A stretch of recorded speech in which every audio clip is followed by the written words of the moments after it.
Oi, gente, tudo bem? Nós hoje estamos recebendo aqui uma convidada no Café Conversa com o PH para tratar de um tema que é a Previdência Social, a reforma da Previdência, a nova Previdência.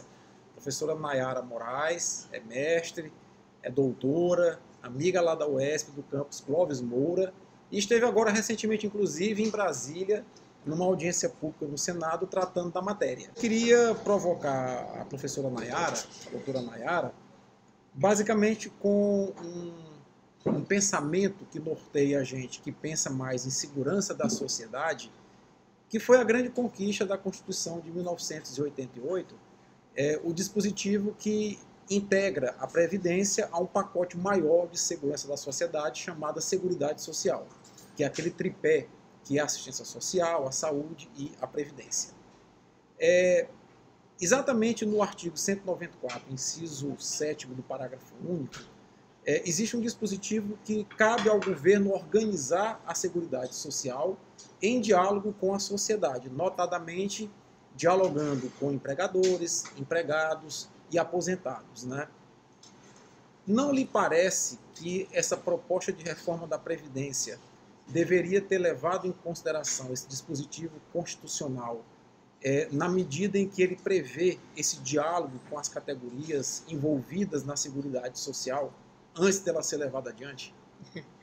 Meu amigo, primeiro eu queria agradecer a oportunidade de estar aqui com você, conversando sobre um tema que muito me é caro. Falar sobre Previdência é sempre interessante, é motivador, é instigador, então eu sempre vou caminhar nesses desafios da nossa área.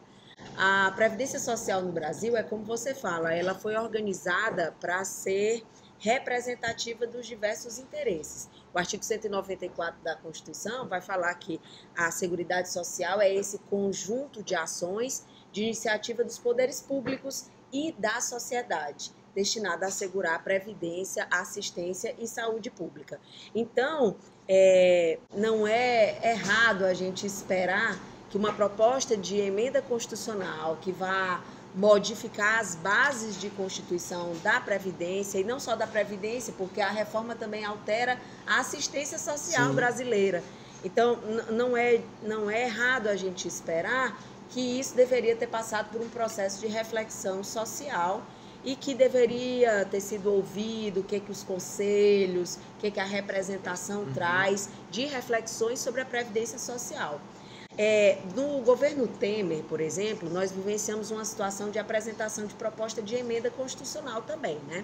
E naquele momento eu integrava a diretoria da OAB local aqui e nós trabalhamos de maneira muito incisiva num papel representativo contra a proposta de emenda constitucional anterior.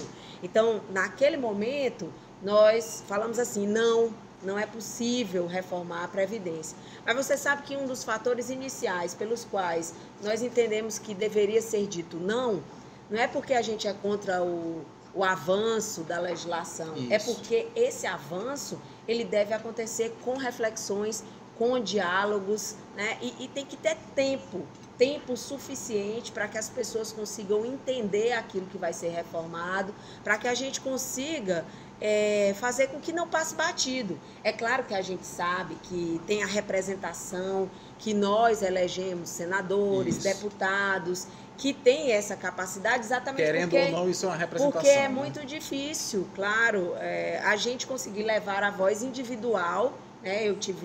Eu agradeço muito, foi um privilégio ser voz de professora, de mulher no Senado Federal, na Comissão de Direitos Humanos, falando sobre a reforma da Previdência. Mas a gente sabe que é muito difícil ouvir isoladamente pessoas. Então, na medida em que a gente também tem essa forma de representação, o que eu acho é que a gente tem que ampliar as discussões. Então, aquele não foi dito porque não havia amadurecimento social, ficava muito no âmbito de representação do Congresso Nacional. Hoje, o que você pode esperar de mim em termos de resposta nesse tipo de análise?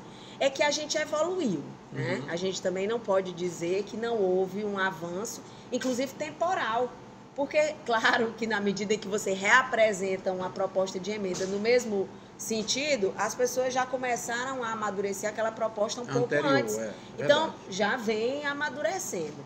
Mas nunca é pouco esperar que isso seja maior, que seja mais representativo, que a gente possa ter visões de conselhos, de entidades de classe representativas dos diversos interesses, dos movimentos populares também. Eu te coloquei isso porque desde o final do ano passado, de 2018, que eu venho insistentemente nas redes sociais pregando o seguinte: eu acho que é inegável as alterações demográficas que o Brasil e o mundo passaram nos últimos anos, e acho que ajustes até são necessários ao sistema de previdência brasileiro.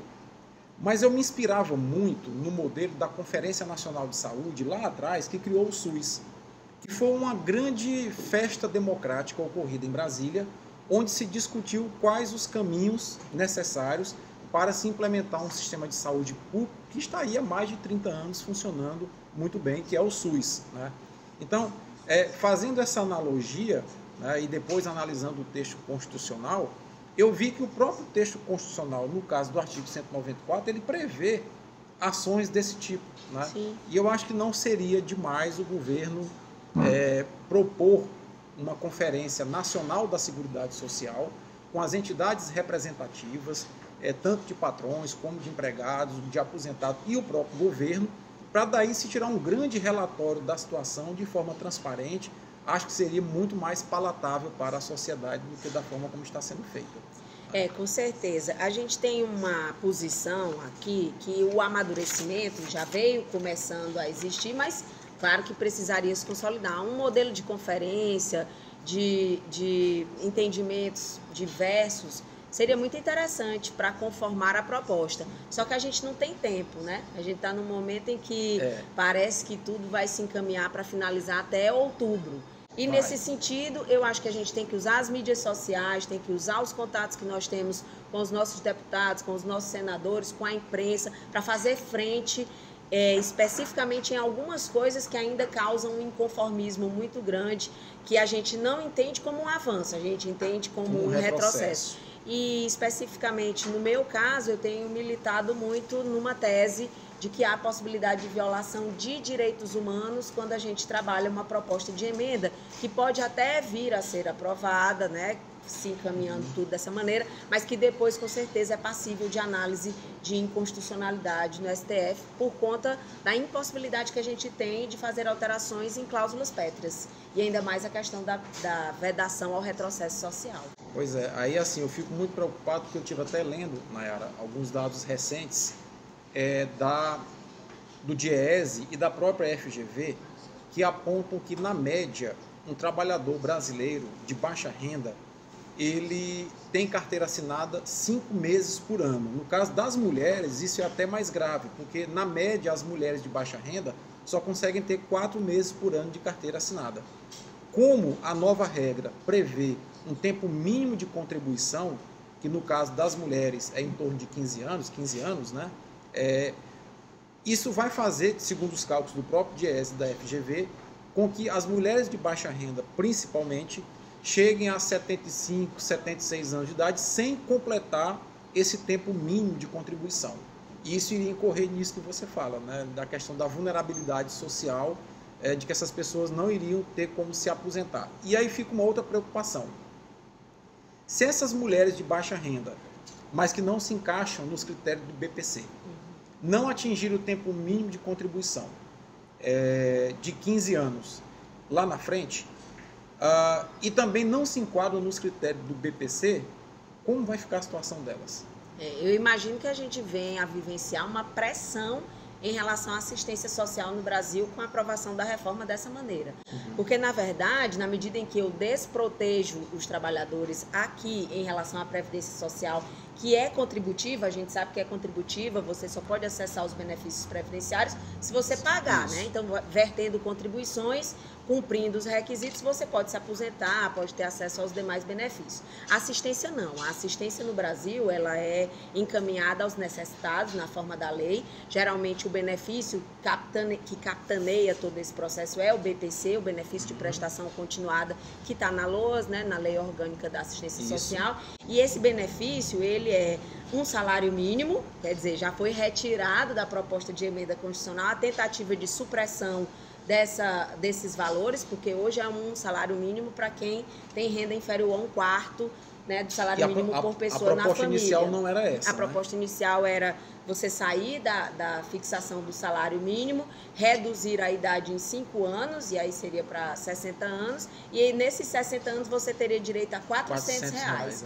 E esses R$400, teve gente que estava feliz com isso, que não estava entendendo que, olha, não é uma questão só de fixação de salário, não é um benefício reduzir essa idade, você vai ter um prejuízo muito maior, porque só haveria a integralização do salário mínimo na proposta original quando você chegasse a 70 anos. 70 anos de então, idade. Quem será que conseguiria sobreviver durante toda essa evolução? Mas teve gente que disse que isso era interessante, porque alguns vivem de Bolsa Família, teriam acesso ao Bolsa Família, por exemplo, na casa de R$100, R$180, e aí iriam para um benefício que, na visão deles, era maior, de R$400. Mas a gente que está observando esse desenvolvimento, né, político, social, a gente tem que se posicionar de maneira muito clara, no sentido de que realmente não poderia prosperar essa alteração. Então não prosperou, já foi retirado do texto da proposta de emenda constitucional ainda na Câmara dos Deputados. E essa alteração, ela deixa mais ou menos preservada a questão da assistência social, com a indicação que a gente tem de que ela vai ser pressionada daqui a pouco, porque realmente o nível de informalidade, o desemprego que as pessoas têm no país é uma circunstância que não vai ser alterada de forma rápida, porque depende de um conjunto de medidas governamentais e precisa também de um governo que esteja interessado nisso, né? Então, assim, nesse ponto, a gente vê aí que com o passar dos anos, essa assistência social vai precisar ser reformulada, porque a pressão vai ser muito grande, porque as pessoas não vão conseguir atender os requisitos cumulativos. Porque o que essa proposta de emenda constitucional ela traz? Basicamente, ela reformula a Previdência Social para que a gente tenha atrelado agora idade e tempo de contribuição. E há uma redução massiva do valor dos benefícios, alterando a forma de cálculo e, inclusive, dificultando, por exemplo, que trabalhadores que estejam em condições de insalubridade, de periculosidade, tenham condições de sobreviver dentro das realidades de trabalho atual. Aí você tocou em 2 pontos. O Café Conversa do PH tem essa característica, né? Com o Ayrton, na semana passada, já foi assim, com você também, você tocou num ponto que eu já estava aqui me coçando para falar, que é a questão da informalidade. Se a gente pegar os dados oficiais, nós temos algo em torno de 12 milhões de brasileiros fora do sistema de contribuição previdenciária porque estão desempregados. Quem está desempregado não consegue sobreviver, imagine contribuir para a Previdência, né? Nós temos em torno de 4 milhões de brasileiros que estão desalentados, que são aqueles que já desistiram de procurar emprego. Aí já vão 16 milhões de pessoas. E nós temos mais 35 milhões de brasileiros que estão na informalidade.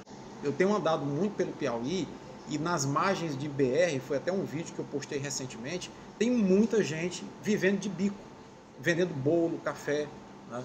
Essas pessoas também não contribuem para o sistema da Previdência. Então, na média, 1 em cada 4 brasileiros em idade produtiva não contribui para a Previdência, está fora do sistema de contribuição. Me parece que esse é um problema mais grave, porque na medida em que essas pessoas não contribuem, a Previdência deixa de arrecadar. Né? E me parece assim que há um certo enviesado na coisa. Né? Vamos reformar a Previdência para ela gerar emprego, quando na verdade talvez a geração de emprego é que fosse alavancar não só a Previdência, mas a Seguridade Social como um todo. De um modo geral, eu acho que é bem fácil a gente entender que essa premissa não se sustenta. Você não pode dizer que reformar a Previdência vai elevar a quantidade de empregos no Brasil. Essa é uma relação de conexão que não existe. E na medida que eu reformo a Previdência, eu vou recrudescer, eu vou dificultar o acesso das dessas conquistas, desses direitos por parte dos trabalhadores. A gente tem uma questão bem complexa em relação à Seguridade Social brasileira, especialmente em relação à Previdência, que é essa coisa do pacto intergeracional, essa questão de que, na verdade, quando se criou a Previdência no Brasil, não tinha contribuição. Você não era obrigado a verter contribuições. E o Estado começa a viabilizar esses benefícios e só a partir de um determinado momento a Previdência passa a ser contributiva. Então, ela é contributiva hoje para todo mundo que exerce atividade remunerada. Até o pipoqueiro que vende a pipoca, que não tem a carteira de trabalho, ele deve somar o valor das suas contribuições, do que ele arrecadou por mês, deveria repassar um valor à Previdência Social, o que é muito difícil, que a gente sabe, porque geralmente as situações de informalidade, de bicos, também tem a questão da regularização do trabalho intermitente a partir da reforma trabalhista. Uma outra questão, Então, a gente vai vivenciando aí uma dificuldade mesmo de que as pessoas consigam verter contribuições. E isso aí vai causar um impacto para a Previdência. Eu acho assim, quando a gente fala de reforma da Previdência, a gente não deve pensar que é um problema só dos trabalhadores. A gente tem que pensar que é um sistema muito mais amplo. Tem o peso também, por conta desse pacto intergeracional, quem sustenta a Previdência, o pagamento dos benefícios de quem está recebendo benefício hoje, quem está aposentado, é a geração que está nativa. A gente tem que ver aí também que a população vai envelhecendo, a quantidade de pessoas que vai acessando o sistema vai ampliando, isso vai deixar esse equilíbrio, que é um equilíbrio dinâmico, muito mais difícil de se concretizar. Mas a gente acredita que tem outras frentes de discussão em relação à reforma. Por exemplo, por que a gente não está discutindo a desvinculação das receitas da União? A DRU, que retira recursos do sistema. Algo em torno de 60 bilhões, né? E que também inviabiliza, né, essa somatória de maneira a dar tranquilidade para os trabalhadores. Por que a gente não está discutindo a quantidade de empresas de grande porte que devem à Previdência Social, são os maiores devedores, que precisariam estar vertendo contribuições, discutindo seus débitos. As fraudes, né? As fraudes. Domingo agora o Fantástico divulgou uma matéria, inclusive com a jornalista piauiense, a Neyara, de que só aqui no Piauí tinha uma expectativa de fraude de 300 milhões de reais. Mas olha, eu estou falando de fraudes aqui, quando você comenta, também sem deixar a atenção apenas no cidadão. Existem fraudes de grande monta, porque assim, nesse governo já houve uma lei, uma medida provisória que foi convertida em lei, que é exatamente para levantar um olhar sobre essas fraudes.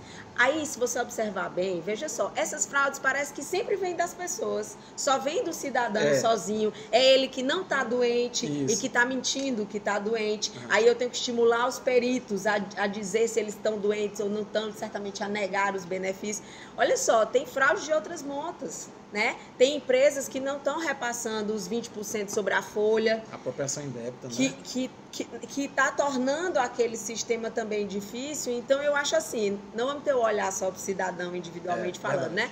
Vamos ampliar esse olhar para criar leis ou estimular a fiscalização em relação a esse tipo de questão, porque é muito maior.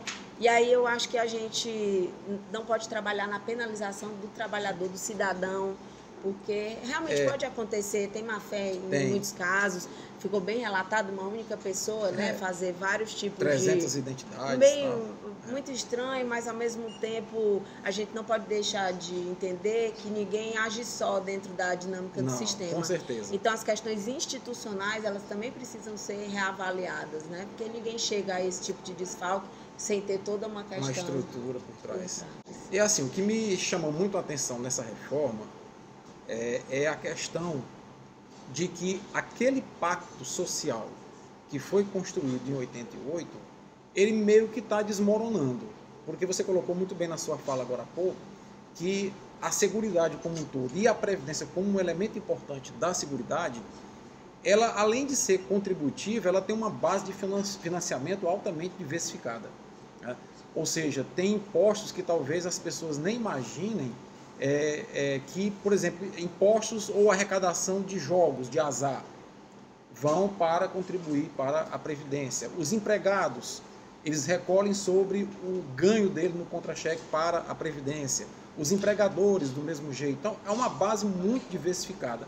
E o próprio governo, ou os próprios governos, aportam recursos das suas fontes de impostos para a Seguridade. Então, me parece que essa proposta, embora ela tenha um condão de modernizar a Seguridade, a Previdência, mas ela meio que está enfraquecendo esse pacto.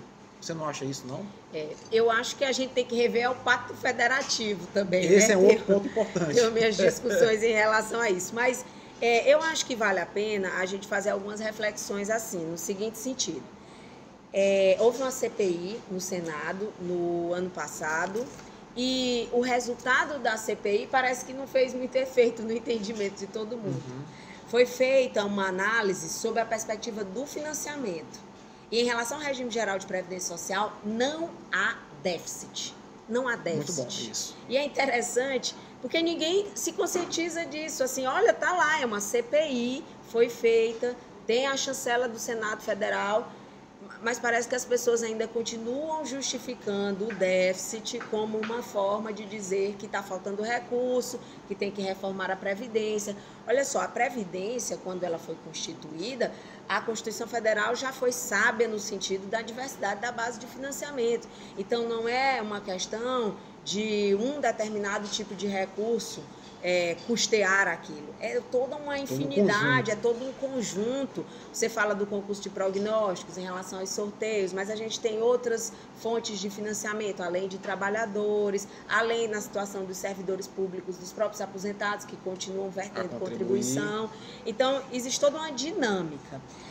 A gente não pode, eu acho que dizer que deve reformar fundamentada nessa análise do financiamento. Se fosse para fazer reforma, e aí eu acho que realmente a gente não pode fugir de uma discussão, mas a ideia é que a gente conseguisse dar um peso, porque o peso está sendo todo colocado em relação aos benefícios. Isso. E aí a gente não interpreta a Previdência só com benefício. Claro, benefícios e serviços, mas tem o custeio. Vamos reformar o custeio. Não tá bom. É porque, assim, essa discussão sobre o regime geral de previdência social, ela é infinita em relação a esse déficit. Mas eu acho que todo mundo tem, assim, um consenso de que déficit precisa ser discutido em relação a estados e municípios. Porque é muito difícil, os regimes de previdência, às vezes, o município é muito pequeno, não houve fiscalização suficiente, ele não tem condição de manter equilíbrio econômico, financeiro e atuarial. Inclusive, nesse momento, a proposta de emenda constitucional lá no Senado está naquela de ou inclui ou não inclui, né? Ou deixa assim, porque os estados e municípios foram retirados na Câmara dos Deputados e agora, ao que parece, não querem fazer muitas alterações, apenas supressões. E porque assim, se fizer alteração, vai ter que voltar lá para a discussão com os deputados. Então, acredito que, para finalizar, em outubro, vai haver supressão e que esses pontos vão ser discutidos em propostas paralelas que vão ocorrer. O governo já tem anunciado, né? Já. E eu acho que essa questão de estados e municípios, talvez essa questão da discussão sobre o financiamento possa ser incluído nesse momento se a sociedade também fizer pressão no sentido de que isso esteja presente. Você tocou num ponto que era, inclusive, o próximo ponto que eu queria abordar, que é a inclusão ou não de estados e municípios na Previdência, na reforma da nova Previdência, né? E eu tive também analisando uns dados do DIEESE que coloca que 76% dos municípios brasileiros possuem, no valor que é pago mensalmente aos aposentados, pensionistas, beneficiários do INSS, um valor maior do que o próprio fundo de participação. Sim. Ou seja, aqui no Piauí também todo mundo sabe que quando é o início do mês que o benefício do INSS começa a ser pago, os municípios, vem gente do interior, da zona rural, fica uma movimentação danada em casa lotérica, em banco, em farmácia, as pessoas recebendo o benefício, ali já fazem a compra do mês. Girando a economia e isso local. Gira a economia local. Então, um outro dado que aí eu peguei diretamente do site do IBGE, na PNAD contínua, mostra que, no caso do Piauí, 94% dos municípios piauienses possuem mais de 90% das suas receitas para se manter no mês oriundos de fontes externas, como os repassos constitucionais, como o pagamento de benefícios. Então, eu penso que inclusão de Estado e principalmente dos municípios na reforma da Previdência é algo que deve ser pensado com muita cautela, sob pena de, você mesmo colocou aqui, que essa reforma ela reduz o valor do benefício, essa reforma dificulta o acesso ao benefício. Então, imagina um contexto de que 94% dos municípios do Piauí dependem em 90% de receitas externas, dentre eles as previdenciárias. Qual o impacto que isso poderia causar no caso da inclusão de municípios, né? E aí eu queria te propor um desafio maior ainda, além dessa análise. Você também tocou num ponto importante, que é o Pacto Federativo. Então, não seria necessário, antes de se pensar a inclusão de estados e municípios na nova Previdência, se repensar a maneira de se redistribuir o bolo arrecadatório para descentralizar isso, porque se o município não tiver uma pequena autonomia a mais, e no médio prazo ele vai estar numa situação econômica muito difícil. Bem difícil. Na verdade, eu noto, porque ao mesmo tempo os prefeitos querem e ao mesmo tempo não querem, é uma dinâmica... Talvez haja até desinformação nisso. É uma dinâmica muito complexa.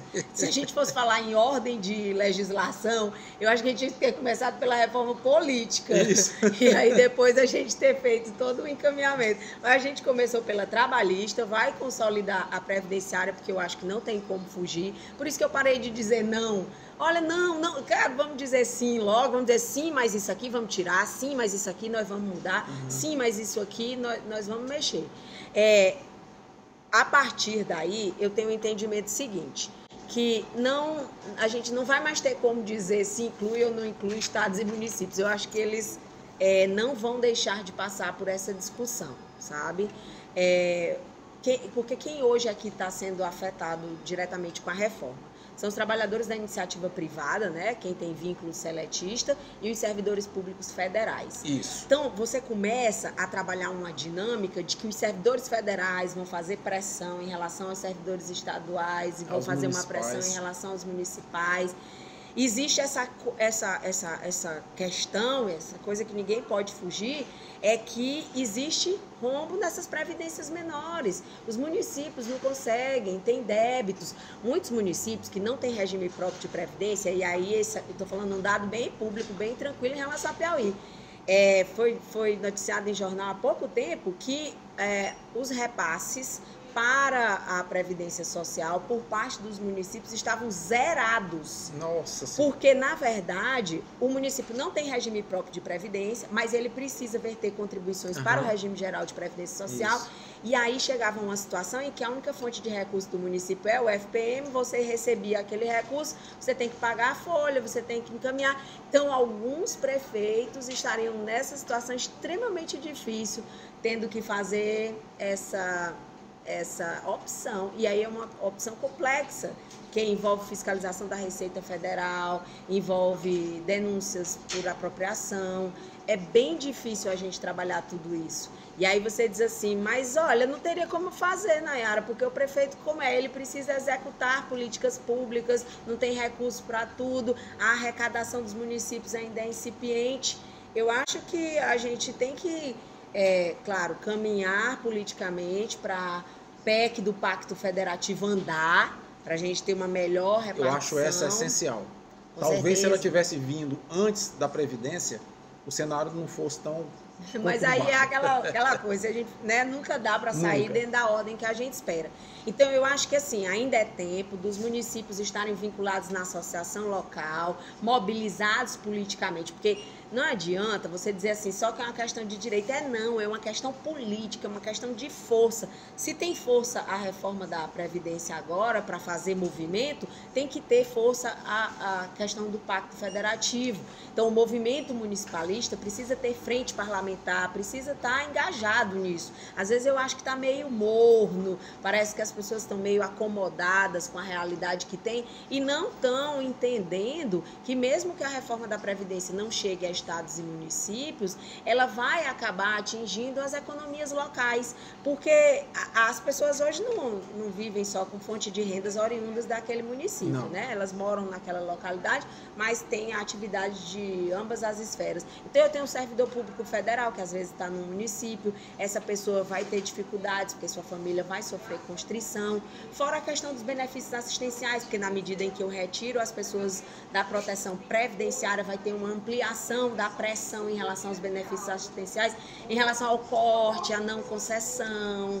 Essa é uma realidade que a gente não pode fingir que ela não existe. E em relação à não concessão, até você como pessoa muito ligada ao OAB, eu queria também provocar-lhes no sentido de que, embora a aposentadoria rural não tenha sofrido grandes modificações, né, mas duas modificações me parecem assim, bastante pontuais e preocupantes na aposentadoria rural, que foi a retirada da prerrogativa do Sindicato de Trabalhadores Rurais de dar aquela carta de anuência de que aquele trabalhador efetivamente era um trabalhador rural. Isso a partir de 2023, se não me engano, vai passar para que o próprio trabalhador faça esse processo, construa esse processo, inclusive documentando, e a questão, inclusive, de que o testemunho não vale mais, ele tem que estar com tudo documentado, né? Tem umas curiosidades nas propostas brasileiras, né? É que uma delação premiada é um testemunho que serve para condenar alguém. Mas um testemunho para atestar que alguém foi trabalhador rural a vida inteira passa a não valer. Porque quando a gente fala assim especificamente em Previdência, é preciso que a gente tenha consciência de que nós estamos aqui discutindo a reforma da Previdência, mas a Previdência ela está constantemente sendo reformada através de medidas provisórias, através de legislações que às vezes a gente não consegue nem acompanhar a velocidade que aquilo vai sendo alterado, no sentido da gente fazer força para que aquilo não prospere. Essa questão dos trabalhadores rurais, foi retirado os trabalhadores rurais, né? Eles foram retirados da proposta de emenda constitucional, mas você tem razão, isso não significa que transformações não estejam ocorrendo em relação a esses benefícios. Então, assim, e aí não é só envolvendo o Sindicato dos Trabalhadores Rurais, mas há um processo de desarticulação da organização coletiva dos trabalhadores no Brasil. A justificativa é de que esses sindicatos atrapalhariam o reconhecimento dessas pessoas, né? Que haveriam fraudes. Eu acho interessante porque na hora que você quer fazer uma alteração, você justifica num caso isolado, que a gente não pode dizer que não existe situações de fraude, aí você diz que todo mundo é culpado e aí você diz, olha, vamos alterar isso aqui, esquece essa entidade sindical. E esse processo, a gente tem que estar caminhando na análise disso, no sentido de dizer o oposto, olha, são trabalhadores que não têm, infelizmente, a gente gostaria que soubessem ler, soubessem escrever, entendessem do que estão falando. Mas, por exemplo, no dia a dia, e aí eu também atuo no escritório, né? Não só nessa questão da reflexão como professora, mas a gente está lá no dia a dia atendendo pessoas. Tem gente que chega no escritório e que não tem nem documento, a pessoa já é idosa e praticamente a vida inteira não conseguiu se documentar para conseguir comprovar que é trabalhador rural. Tem gente que a gente fica assim, meu Deus, eu vou dar entrada no processo de aposentadoria dessa pessoa como trabalhador rural, e o máximo que eu tenho dessa pessoa às vezes é a questão do amparo sindical. E quando esse amparo for flexibilizado, como é que eu vou provar que essa pessoa é um trabalhador rural? Se a questão do testemunho, que é outra questão indispensável dentro do processo judicial para comprovação da qualidade segurada, eu vou amenizar esse tipo de coisa sob a justificativa de que tem gente que mente, né? Uma questão de mudança de paradigma que a gente tem que estar atento. Claro que a gente comemorou que foi retirado o trabalhador rural do bojo da reforma. Foi uma vitória, porque seria basicamente extinguir, porque você voltaria para o tempo onde tinha fundo rural e pró-rural.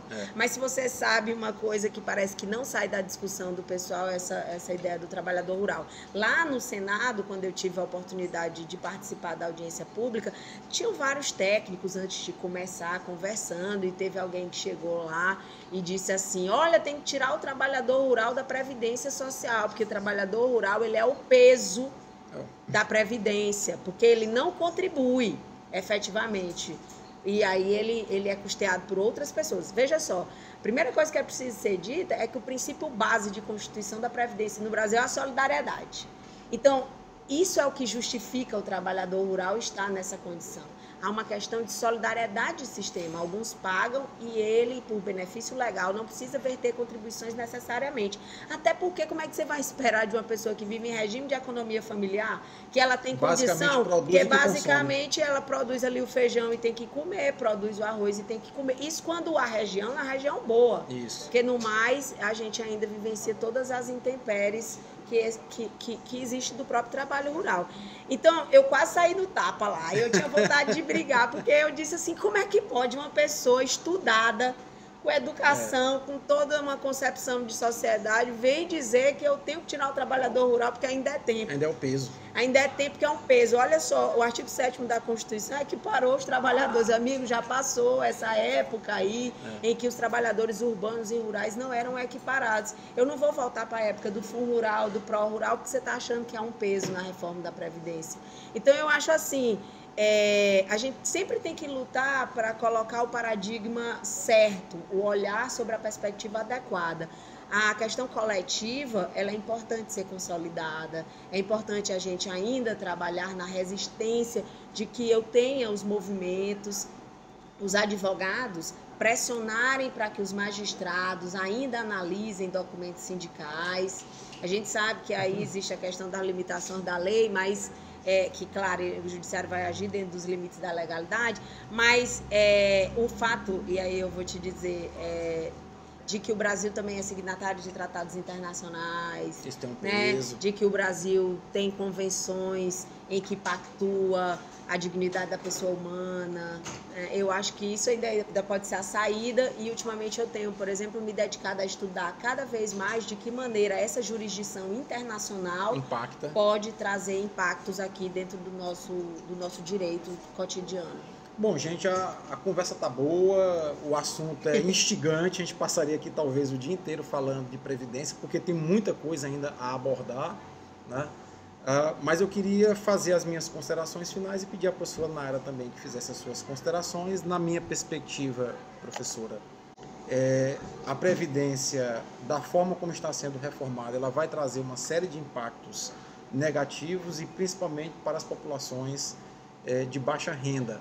Eu acho que há necessidade dos deputados, senadores e até mesmo membros do Ministério da Economia conhecerem um pouco mais o interiorzão desse Brasil, conhecer um pouco mais a zona rural, os municípios pequenos de 4, 5 mil habitantes ou menos, que é onde a realidade realmente pesa na vida das pessoas e é onde a previdência contributiva, solidária, que reparte riqueza nesse país, tem o seu maior efeito.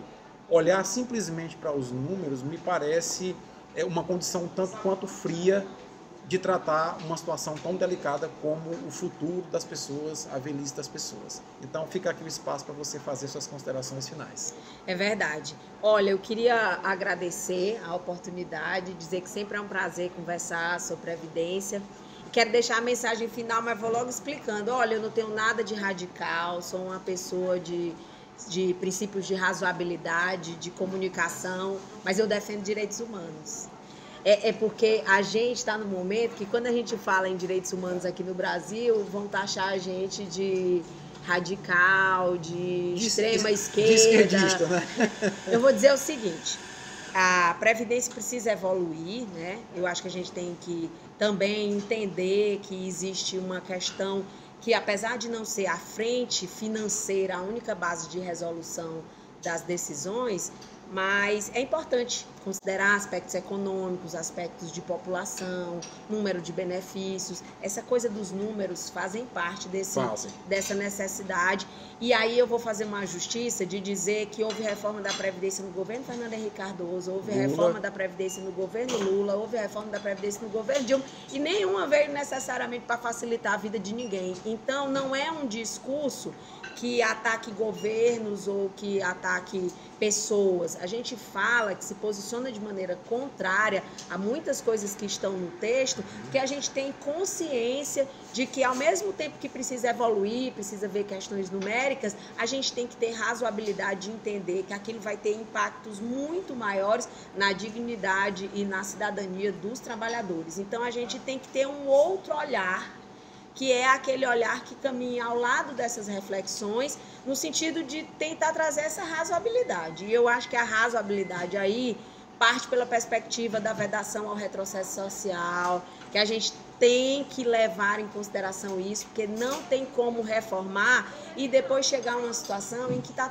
todo mundo sofrendo com isso. Sofre municípios porque não vai ter recursos, sofre as pessoas porque não vão ter como se aposentar. Então, a gente tem que, já que a gente veio para essa terra aqui, foi para viver em paz, né? Foi para vivenciar o melhor, inclusive em relação ao nosso Estado democrático de direito brasileiro, eu tenho só que dizer que a gente não pode ter expectativas de fisco apenas, numéricas. A gente sempre vai ter que associar essa defesa dos direitos humanos, essa defesa da dignidade, e que isso não é radicalismo, isso é apenas uma demonstração da característica essencial que todos nós temos, que somos seres humanos, né? Então parece que nunca é tarde lembrar que o olhar humano é um olhar necessário na reforma, é um olhar necessário no dia a dia da gente enquanto professor, cidadão, trabalhador.